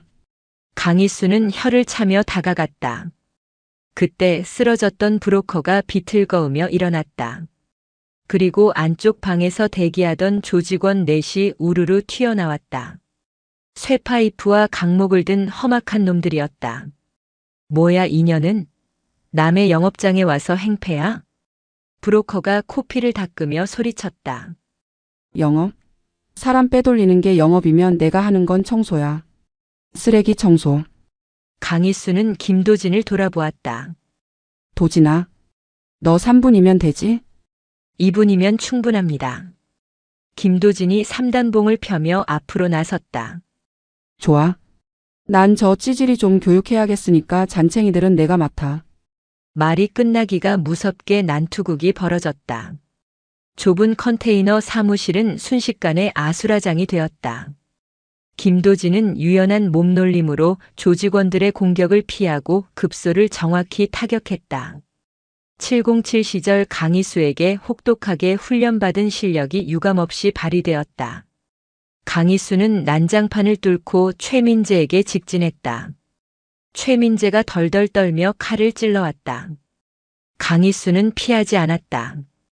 대신 왼팔에 감은 가죽 재킷으로 칼날을 막아내고 오른손으로 최민재의 손목을 꺾어버렸다. 우두둑. 아! 칼이 바닥에 떨어졌다. 강희수는 최민재의 멱살을 잡고 그대로 책상 위로 패대기 쳤다. 이서연이. 기억나지? 내가 약 먹이고 짐승처럼 굴었던 그 여자. 자, 잘못했어요. 한 번만 봐주세요. 시키는 대로 다 할게요. 최민재가 눈물 콧물을 흘리며 빌었다. 비겁했다. 강자 앞에서는 한없이 비굴하고 약자 앞에서는 잔인한 전형적인 소인배였다. 강희수는 최민재가 안고 있던 가방을 낚아챘다. 지퍼를 열자 현금 뭉치와 외장 하드가 보였다. 이게 내 목숨줄인가 보지? 강희수는 외장 하드를 꺼내 들었다. 최민재가 손을 뻗었다. 아, 안 돼. 그거 내 거야. 내 거? 여기 찍힌 여자들 인생은? 그건 누구 건데? 강희수는 외장 하드를 바닥에 놓고 군화 발뒤꿈치로 힘껏 밟았다. 콰직. 플라스틱 케이스가 부서지고 내부의 디스크가 으스러졌다. 으아. 내 돈. 내 영상.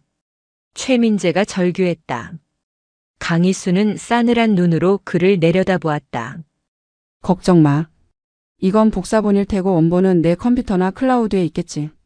그거 다 찾아서 복구할 거야. 그리고 법정에서 만천하에 공개해 줄게. 내가 얼마나 더러운 놈인지. 상황은 정리되었다. 김도진이 조직원들을 전부 바닥에 눕히고 숨을 고르고 있었다. 단장님, 경찰에 인계합니까? 아니. 경찰 부르면 또 최무성 라인이 개입해서 불구속 수사니 뭐니 시간 끌 거야.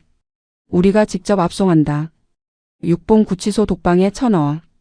강희수는 널브러진 최민재의 뒷덜미를 잡고 질질 끌고 나갔다.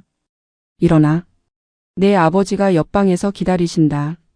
최민재는 다리가 풀려 걷지도 못했다. 강희수는 그를 짐짝처럼 차 트렁크에 실었다. 인천항의 밤바다 소리가 구슬프게 들려왔다. 차에 올라타며 강희수는 밤하늘을 올려다보았다.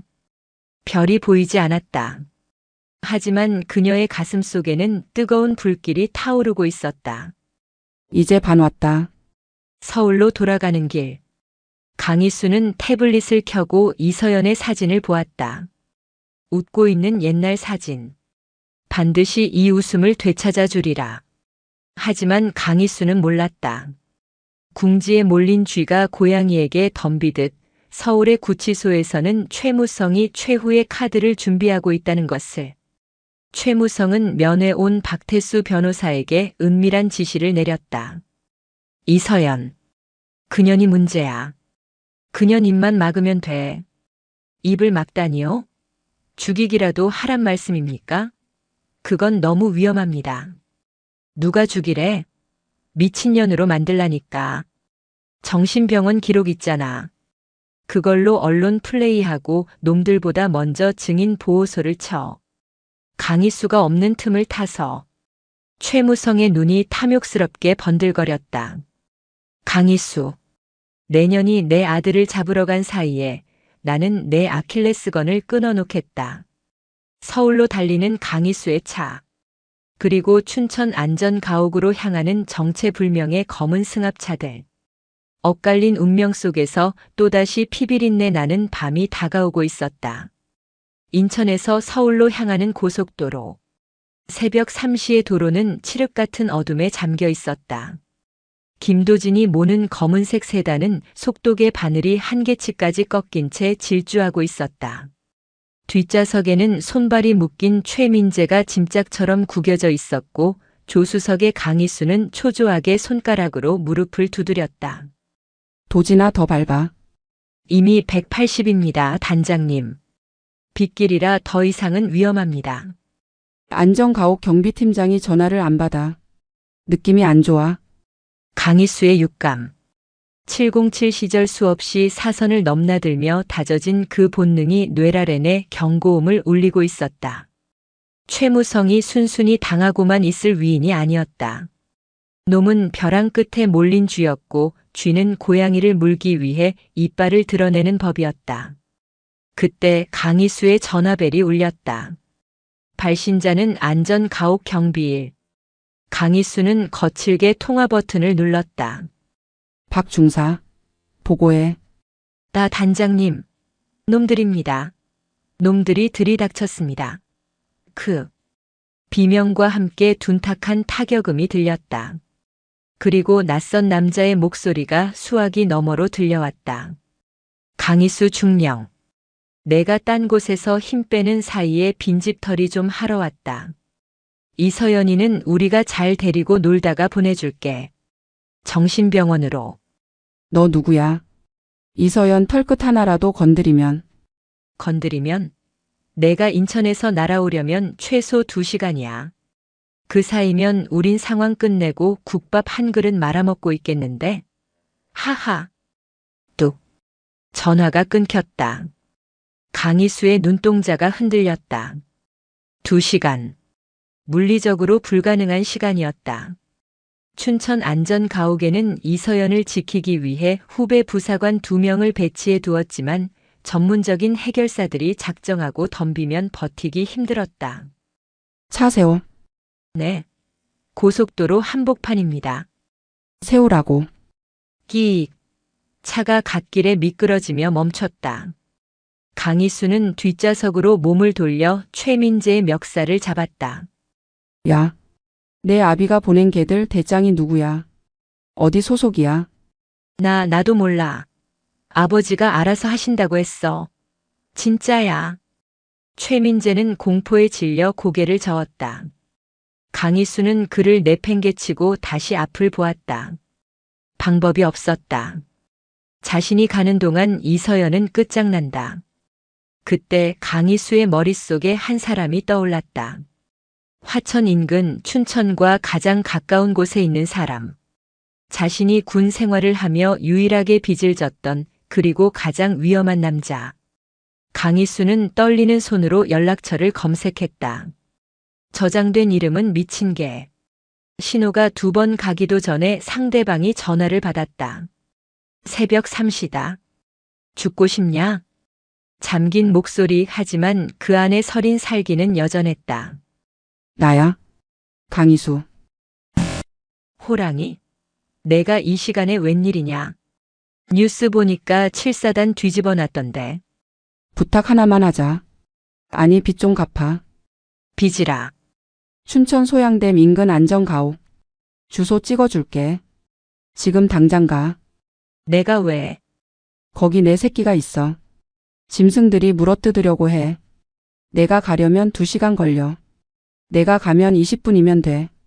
수화기 너머로 침묵이 흘렀다. 라이터 켜는 소리, 그리고 깊게 담배 연기를 뱉는 소리가 들렸다.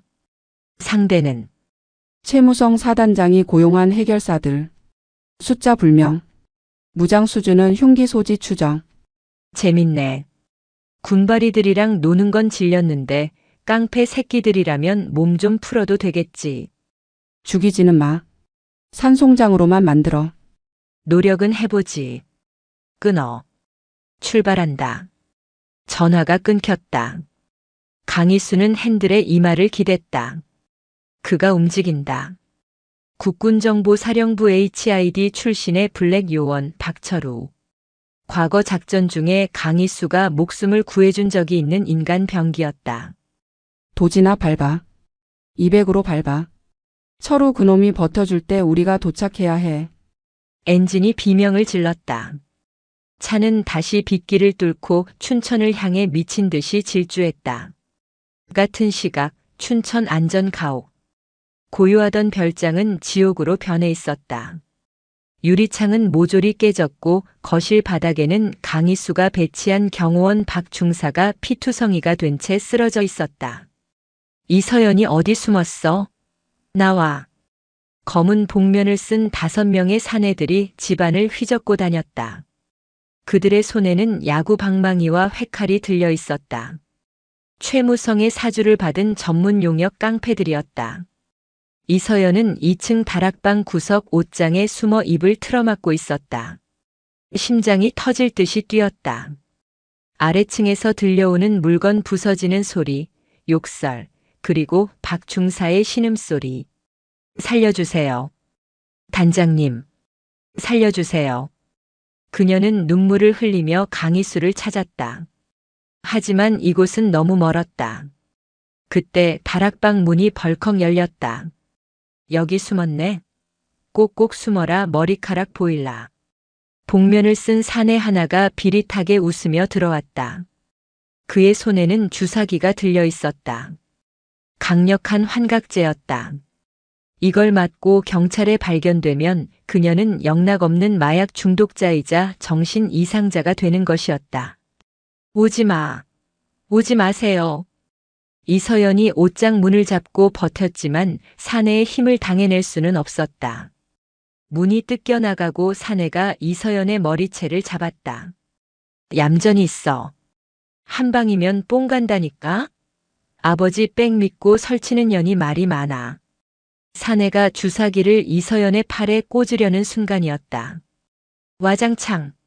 다락방 창문이 깨지며 무언가가 날아들어 사내의 뒤통수를 강타했다. 벽돌이었다.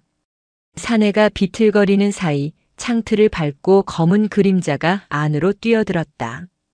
검은색 모터사이클 재킷에 찢어진 청바지. 덥수룩한 수염. 박철우였다. 아씨. 2층인 줄 알았는데 높네. 박철우는 목을 우두둑 꺾으며 사내를 바라보았다. 내가 그 해결사냐? 주사기 들고 설치는 꼴이라니. 양아치도 급이 있지. 너 뭐야? 이 새끼 죽여. 사내가 소리치자 아래층에 있던 나머지 4명이 계단을 뛰어 올라왔다. 좁은 다락방에서 1대5의 대치 상황. 하지만 박철우는 주머니에서 손도 빼지 않았다. 강희수 그 여자가 부탁만 안 했어도 내들 오늘 제삿날인데. 운 좋은 줄 알아라.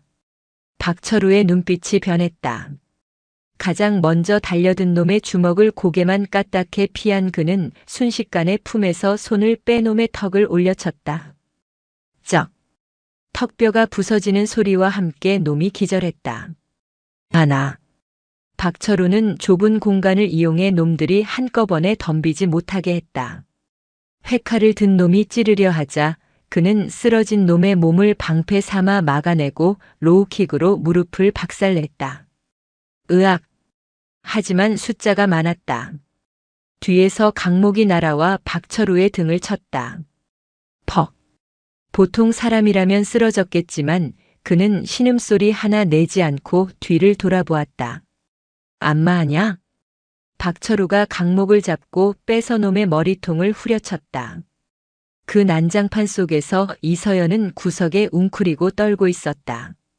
박철우가 놈들을 막아내고 있었지만 놈들은 지치지 않고 계속 덤벼들었다. 박철우의 입가에도 피가 흐르기 시작했다. 그때 집 밖에서 굉음이 들려왔다. 타이어가 타는 냄새와 함께 담벼락을 들이받고 멈추는 자동차 소리. 현관문이 부서져라 열리고 익숙한 고함이 들려왔다. 이 개새끼들아. 강희수였다. 그녀가 거실을 가로질러 계단을 뛰어 올라왔다. 그녀의 손에는 인천항에서 챙겨온 3단봉 2개가 들려 있었다. 양손에 3단봉을 든 그녀는 마치 쌍검을 든 검투사 같았다. 철우야. 비켜. 박철우가 시익 웃으며 옆으로 빠졌다. 강희수가 태풍처럼 들이닥쳤다. 감히 내 구역에 발을 들여?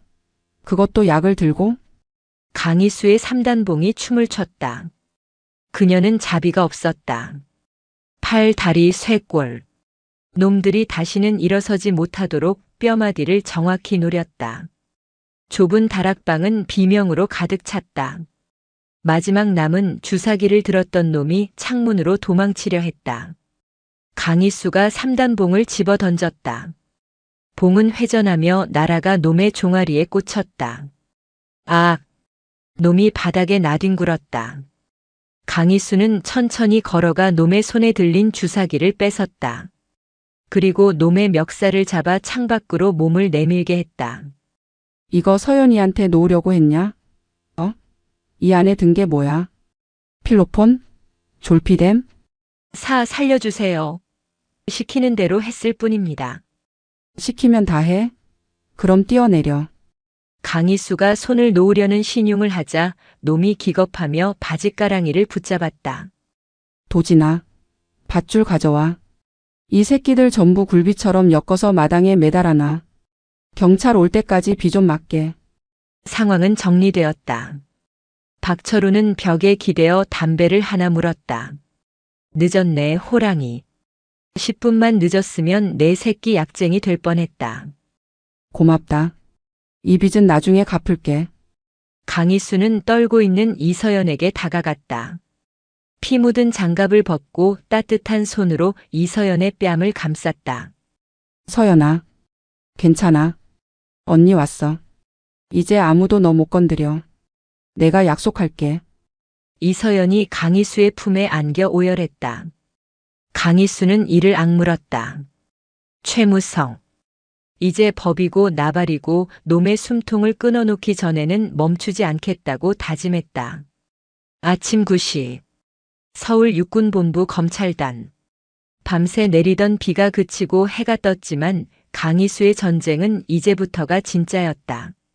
그녀는 피 묻은 전술복 대신 김도진이 챙겨온 정복으로 갈아입었다. 가슴에 달린 약장들과 중령 계급장이 햇빛을 받아 번쩍였다. 조사실 안. 최무성 소장은 여전히 뻣뻣했다. 박태수 변호사가 옆에서 코치를 하고 있었다. 묵비권 계속 행사하십시오. 저쪽에서 내밀 수 있는 건 정황 증거뿐입니다. 녹취록은 불법 감청이라 증거 채택 안 됩니다. 민재 도련님만 입 다물면 이깁니다. 그때 강희수가 조사실 문을 열고 들어왔다. 그녀의 손에는 두툼한 파일철이 들려 있었다. 밤새 안녕하셨습니까, 최 소장님. 구치소 잠자리는 좀 불편하셨을 텐데. 내년이 언제까지 기고만장할지 보자. 내 변호인단이 벌써 국방부에 탄원서 냈어. 불법 체포 가혹행위. 너 옷 벗을 준비나 해. 최무성이 코웃음을 쳤다. 강희수는 의자에 앉아 파일철을 책상 위에 던졌다. 옷 벗는 건 내가 아니라 당신이야. 그리고 당신 아들. 강희수는 파일철을 펼쳤다. 맨 위에 있는 사진. 새벽에 인천항에서 찍힌 최민재의 처참한 몰골, 그리고 박살난 외장 하드의 잔해였다. 최민재. 새벽 4시에 인천항에서 긴급 체포됐습니다. 밀항시도 외환관리법 위반 그리고 성폭력 특례법 위반. 혐의가 아주 화려하더군요. 최무성의 눈꼬리가 떨렸다. 민재가? 아들 교육을 어떻게 시키신 겁니까? 잡히자마자 10분도 안 돼서 술술 불던데요. 아버지가 시켰다. 헌병대장이랑 짜고 쳤다. 자기는 억울하다. 강희수는 거짓말을 섞었다. 사실 최민재는 공포에 질려 횡설수설했지만 강희수가 원하는 만큼 구체적인 진술을 하지는 않았다. 하지만 죄수의 딜레마. 서로 격리된 상태에서 상대가 불었다고 믿게 만들면 먼저 입을 여는 쪽이 살 길을 찾게 된다. 그럴 리 없어. 내 아들이 날 파리가 없어. 그래요? 그럼 이건 어떻습니까? 강희수는 태블릿을 켰다. 화면에는 새벽 춘천 안전가옥을 습격했던 깡패들의 진술 영상이 재생되었다. 마당에 굴비처럼 엮여서 비를 맞던 그들은 경찰이 오자마자 살려달라며 모든 것을 털어놓았다. 최무성 사단장 측근이라는 변호사가 시켰어요. 이서연 중위한테 마약 주사해서 미친년 만들라고. 돈은 5천 받았습니다. 영상을 본 박태수 변호사의 얼굴이 사색이 되었다. 자신이 사주한 일이 드러난 것이다. 박 변호사님. 이건 살인 교사 및 청부 폭력입니다. 변호사 자격 박탈은 물론이고 당신도 옆방으로 가셔야겠는데? 강희수가 박태수를 노려보았다. 박태수는 헛기침을 하며 주섬주섬 서류를 챙겼다. 저 장군님. 제가 급한 일이 있어서. 이거는 다른 변호사를 알아보시는 게. 뭐? 이봐. 박 변호사. 돈 받아 처먹고 어딜 도망가. 최무성이 소리쳤지만 박태수는 도망치듯 조사실을 빠져나갔다. 이제 방 안에는 강희수와 최무성 단둘뿐이었다. 강희수는 천천히 최무성에게 다가갔다. 보세요. 당신이 믿던 돈, 권력, 인맥. 다 껍데기야. 위기 닥치니까 쥐새끼처럼 도망가는 거 봐. 너 원하는 게 뭐냐? 돈? 진급? 말만 해. 내 비밀 계좌에 있는 돈 절반. 아니, 전부 줄게. 그러니까 이거 덮자. 응? 최무성이 비굴하게 매달렸다. 강희수의 표정이 싸늘하게 굳었다. 그녀는 최무성의 멱살을 잡지 않았다. 대신 책상을 쾅 내려쳤다. 돈? 그 더러운 돈으로 내 명예를 사겠다고? 강희수는 품에서 낡은 사진 한 장을 꺼냈다. 4년 전 임관식 때 찍은 사진. 이서연과 강희수가 환하게 웃고 있는 사진이었다. 이 아이의 웃음. 당신이랑 내 아들놈이 짓밟은 그 웃음. 돈으로 보상이 될 것 같아? 당신은 군인도 아니야. 그냥 제복 입은 범죄자지. 재판? 기대해.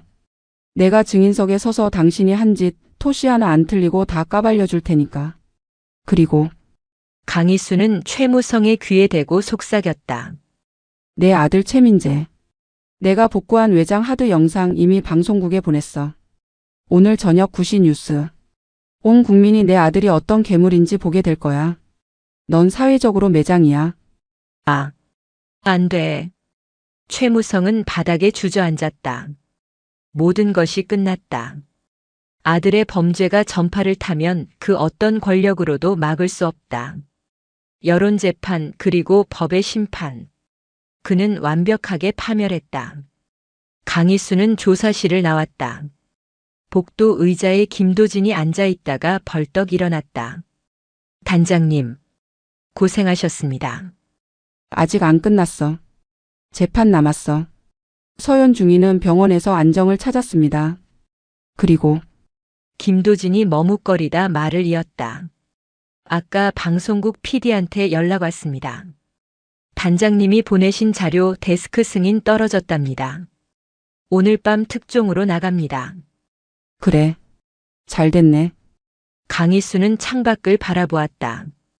계룡대의 하늘은 맑았다. 지난밤의 폭풍우가 거짓말처럼 느껴질 정도로. 도진아. 나 밥 좀 사줘라. 국밥 먹고 싶다. 뜨끈한 걸로. 네. 계룡 시내에서 제일 잘하는 집으로 모시겠습니다. 강희수와 김도진이 복도를 걸어갔다. 그녀의 뒷모습은 지쳐 보였지만 그 어느 때보다 당당했다. 하지만 강희수는 알고 있었다. 악은 잡초와 같아서 뽑아도 다시 자라난다는 것을. 최무성 하나를 잡았다고 군대의 어둠이 사라지지는 않을 것이다. 그래도 그녀는 멈추지 않을 것이다. 미친 아모랑이의 이빨이 남아있는 한 어둠 속에 숨은 쥐새끼들은 밤잠을 설쳐야 할 것이다. 강희수의 입가에 옅은 미소가 번졌다. 가자. 밥 먹고 힘내서 남은 쓰레기들 청소하러 가야지. 그녀의 구두 굽소리가 경쾌하게 복도를 울렸다. 또각또각. 그것은 정의를 향해 나아가는 멈추지 않는 행진곡이었다. 국방부 보통군사법원 대법정. 법정 안은 발 디딜 틈 없이 꽉 차 있었다. 지난밤 방송국을 통해 최민재의 추악한 범죄 영상과 최무성 소장의 육성이 공개되면서 대한민국은 그야말로 뒤집어졌다. 법원 밖에서는 수천 명의 시민이 촛불을 들고 엄벌을 촉구하는 시위를 벌이고 있었고 그 함성이 법정 안까지 웅웅거리며 밀려들어왔다. 피고인석에 앉은 최무성과 최민재 부자. 화려했던 별 2개는 사라지고 가슴에 수임 번호가 박힌 푸른색 수의를 입은 최무성은 며칠 새 10년은 늙어 보였다. 옆에 앉은 최민재는 고개를 푹 숙인 채 덜덜 떨고 있었다. 재판장님, 피고인 최무성은 평생을 국가에 헌신한 군인입니다. 강희수 중령의 체포 과정은 명백한 불법이었으며 강압에 의한 자백은 증거 능력이 없습니다. 새로 선임된 대형 로펌의 변호사가 핏대를 세우며 변론했다. 돈으로 바른 호화 변호인단이었다. 그들은 절차상의 문제를 집요하게 물고 늘어지며 무죄를 주장하고 있었다. 방청석 맨 앞줄 정복을 갖춰 입은 강희수가 팔짱을 낀 채 그 꼴을 지켜보고 있었다. 그녀의 눈빛은 서늘했다. 짖어라. 목이 터져라 짖어봐. 그래야 나중에 목줄 챌 때 더 재밌으니까. 검찰관이 자리에서 일어났다. 증인 신청합니다. 당시 수사를 지휘했던 육군본부 중앙수사단장 강희수 중령을 증인으로 요청합니다. 허가합니다. 강희수가 자리에서 일어나 증인석으로 걸어나갔다. 또각또각. 구두 소리가 법정의 정적을 깼다. 그녀가 증인석에 앉자 최무성이 이를 갈며 노려보았다. 강희수는 그 시선을 피하지 않고 비릿하게 웃어주었다. 변호사가 먹잇감을 노리는 하이에나처럼 다가왔다. 증인. 체포 당시 피고인을 폭행하고 지휘봉을 부러뜨리며 협박했습니까? 네, 했습니다. 너무나 당당한 대답에 변호사가 오히려 당황했다.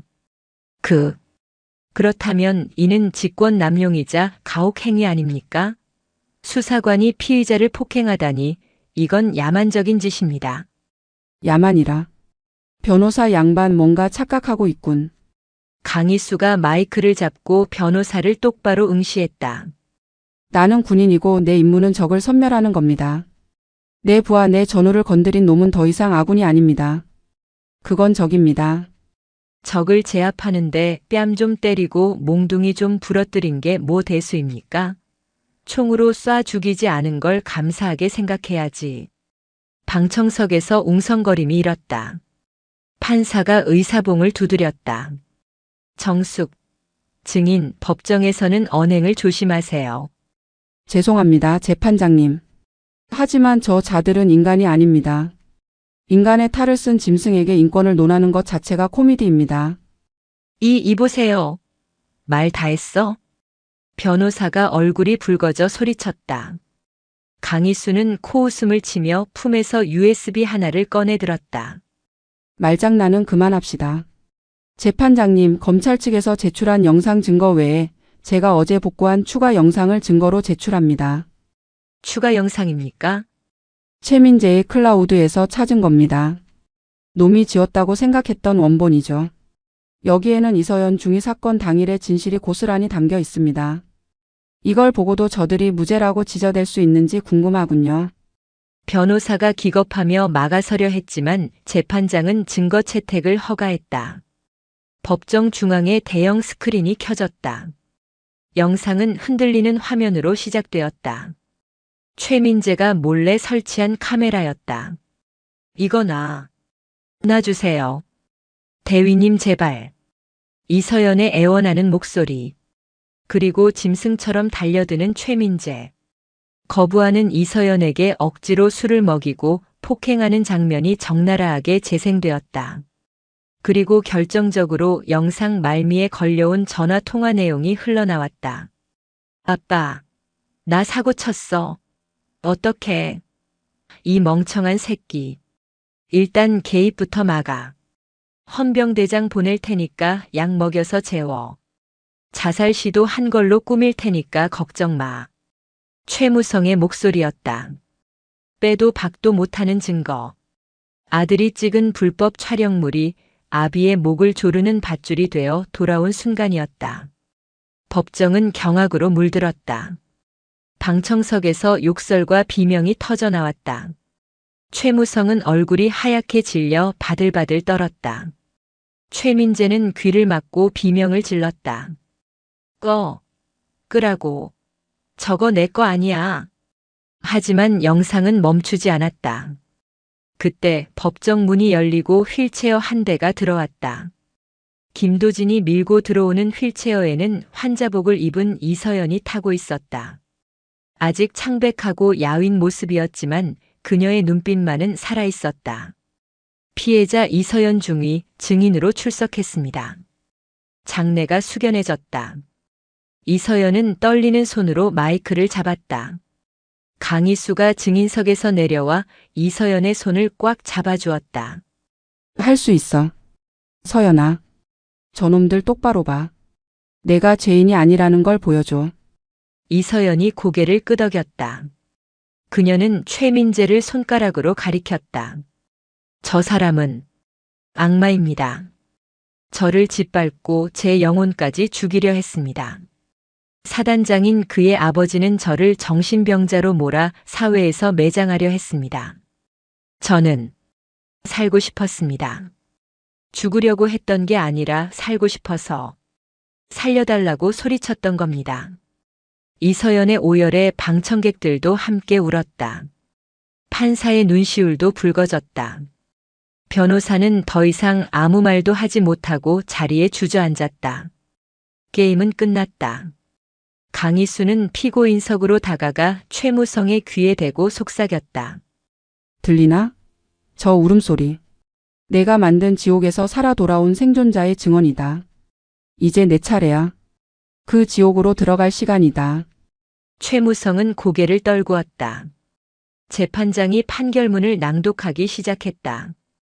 피고인 최무성. 군의 기강을 무너뜨리고 부하를 보호해야 할 지휘관의 의무를 저버린 채 자신의 권력을 이용해 끔찍한 범죄를 은폐하려 했다.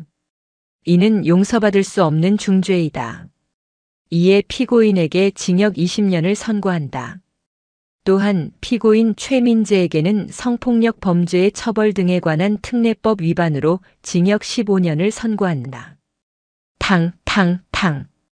의사봉 소리가 법정을 울렸다. 최무성 부자는 헌병들에 의해 끌려나갔다. 시민들이 그들을 향해 물병과 계란을 던졌다. 강희수, 두고 보자. 내가 나가면 가만 안 둬. 최무성의 발악하는 소리가 복도 끝으로 사라질 때까지 강희수는 그 뒷모습을 지켜보았다. 나올 수 있으면 나와봐. 그때는 감방이 아니라 지옥으로 보내줄 테니까. 강희수는 이서연을 안아주었다. 두 여자의 눈에서 뜨거운 눈물이 흘러내렸다. 길고 긴 싸움의 끝이었다. 사건 종결 3개월 후 대한민국 충청남도 계룡대 육군본부 대연병장. 구름 한 점 없는 맑은 가을 하늘 아래 군악대의 웅장한 연주가 울려 퍼졌다. 오와 열을 맞춘 장병들이 도열해 있었고 단상 위에는 대통령과 국방부 장관 그리고 육군참모총장이 서 있었다. 사회자의 목소리가 스피커를 타고 흘러나왔다. 다음은 보국 훈장 수여가 있겠습니다. 육군본부 중앙수사단장 강희수 대령. 단상 아래 대기하고 있던 강희수가 절도 있는 동작으로 걸어나갔다. 그녀의 어깨에는 중령 계급장이 아닌 새로 단 대령진 계급장이 빛나고 있었다. 이번 사건의 공로를 인정받아 특진과 함께 훈장 수여가 결정된 것이다. 강희수는 대통령 앞에 서서 거수 경례를 붙였다. 충성. 강 대령. 자네 같은 군인이 있어 대한민국이 든든합니다.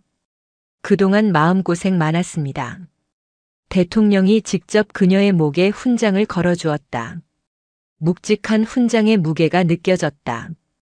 그것은 단순히 금속의 무게가 아니었다. 그녀가 지켜낸 정의의 무게, 그리고 흘린 피와 땀의 무게였다. 단상 아래에서 김도진 중령이 박수를 치고 있었다. 그 역시 소령에서 중령으로 진급했다. 그의 옆에는 민간인 복장을 한 여성이 밝게 웃으며 손을 흔들고 있었다. 이서연이었다. 그녀는 군을 떠났다. 명예로운 저녁이었다. 비록 군복은 벗었지만 그녀의 얼굴에는 더 이상 그늘이 없었다. 심리 치료를 마치고 이제는 청소년 상담사라는 새로운 꿈을 향해 나아가고 있었다. 행사가 끝나고 강희수는 연병장 구석 벤치에 앉아 담배를 꺼내 물었다. 지포 라이터의 뚜껑을 여는 순간 누군가가 쑥 들어와 불을 붙여주었다. 김도진이었다. 도진아. 너 이제 중령이다. 부관 노릇 그만해라. 전역하는 날까지 단장님 부관할 겁니다. 저 받아줄 지휘관이 단장님 말고 또 어디 있겠습니까? 김도진이 넉살 좋게 웃었다. 싱거운 놈. 강희수가 피식 웃으며 연기를 내뱉었다. 그때 이서연이 다가왔다. 단장님, 아니, 이제 대령님이라고 불러야 하나요? 축하드려요. 이서연이 꽃다발을 안겼다. 프리지어. 당신의 시작을 응원합니다라는 꽃말을 가진 꽃이었다. 고맙다 서연아. 얼굴 좋아 보이네. 요즘은 어때? 바빠요. 상담 공부하느라 정신없어요. 저처럼 아픈 사람들 도와주고 싶어서요. 단장님이 저를 구해주신 것처럼 저도 누군가를 구해주고 싶어요.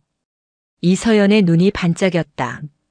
그 눈빛을 보자 강희수의 가슴 한구석에 남아있던 부채감이 비로소 씻겨 내려가는 것 같았다. 그래. 넌 잘할 거야. 누구보다 강한 아이니까. 강희수는 이서연의 머리를 쓰다듬어 주었다. 그때 멀리서 검은색 모터사이클 한 대가 굉음을 내며 다가왔다. 헬멧을 벗은 남자는 HID 출신의 박철우였다. 어이 호랑이. 뉴스 보니까 훈장 받았더라. 나한테도 지분 있는 거 알지? 알지. 밥 한 끼 사면 되나? 밥은 됐고 나중에 소주나 한 잔 사. 그리고 고맙다. 덕분에 나도 사람 구실 한 번 했다. 박철우가 쑥스러운 듯 코를 쓱 문지르고는 다시 헬멧을 썼다. 갈게. 또 일 생기면 불러. 싸게 해줄 테니까. 박철우가 바람처럼 사라졌다. 강희수는 그 뒷모습을 보며 미소 지었다. 자, 이제 우리도 갈까? 어디로 가십니까? 회식하러 가시죠. 김도진이 들뜬 목소리로 물었다. 강희수는 자리에서 일어나 정모를 고쳐 썼다. 회식은 나중이야. 정보가에서 첩보 하나 들어왔어. 남수단 파병 부대에서 보급품 횡령해서 뒷돈 챙기는 놈들이 있다는군. 김도진과 이서연이 동시에 헛웃음을 터뜨렸다. 단장님 훈장 받은 날에도 일하러 가십니까? 진짜 못 말리십니다. 훈장은 훈장이고 잡을 놈은 잡아야지. 범죄에는 휴일이 없잖아. 강희수의 눈이 다시 형형하게 빛났다. 그것은 먹잇감을 노리는 맹수의 눈, 아니 대한민국을 지키는 수호신의 눈이었다.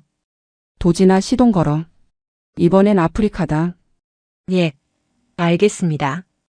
김도진이 경례를 붙이고 차로 뛰어갔다.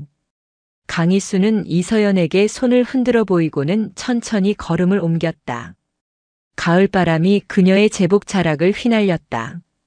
세상에는 여전히 어둠이 존재한다. 권력 뒤에 숨은 악, 약자를 짓밟는 폭력, 진실을 가리는 거짓. 하지만 두렵지 않다. 어둠이 짙을수록 별은 더 밝게 빛나는 법이니까. 그리고 그 어둠을 찢어발길 미친 아모랑이가 눈을 시퍼렇게 뜨고 살아있으니까. 강희수는 하늘을 올려다보았다. 눈부신 태양이 그녀의 앞길을 비추고 있었다. 가자. 사냥할 시간이다. 그녀의 당당한 뒷모습 위로 707 특수임무단 시절의 구호가 환청처럼 들려왔다. 행동으로 논리를 대변하고 결과로서 과정을 입증한다. 강희수의 전쟁은 끝나지 않았다. 정의가 승리하는 그날까지 그녀의 진군은 멈추지 않을 것이다.